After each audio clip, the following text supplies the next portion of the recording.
Parmi les choses à toujours avoir dans sa voiture, je dirais que le plus important, ce ne sont pas forcément, enfin si c'est quand même les gilets jaunes, mais c'est aussi ce petit carnet. Pourquoi avoir un petit carnet et un stylo dans sa voiture? Eh bien parce que parfois on s'arrête au parking du supermarché et il y a une beauté telle que ce Nissan Cube à côté de vous et vous vous dites que ça pourrait être cool de laisser un petit mot pour dire à la personne que si jamais elle la vend, vous êtes intéressé. Je trouve que c'est comme ça qu'on fait les meilleures affaires, ou en tout cas qu'on trouve des voitures qui peut-être auraient pu finir à la casse. Alors peut-être pas ce Cube, mais pas mal de voitures, par exemple des Twingo 1 encore avec 50 000 bornes, première main, achetée par une grand-mère dans les années 90, et peut-être qu'elle finira à la casse bientôt si on ne met pas un petit mot, parce que les gens ne se rendent pas forcément compte qu'ils ont une voiture qui est recherchée, notamment quand on parle de voitures un petit peu youngtimer, etc. Donc ce petit carnet, il peut vraiment vous faire trouver des très très belles voitures. Bon, je vous montre rapidement ce Cube qui est dans une couleur absolument magnifique, couleur assez classique des Cubes justement,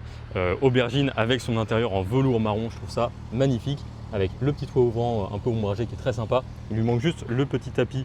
sur la planche de bord pour poser ses affaires, mais franchement il est magnifique et c'est typiquement le genre de voiture qui m'intéresse personnellement, même si évidemment c'est pas le cas de tout le monde, je le sais, mais voilà, c'est le genre de spot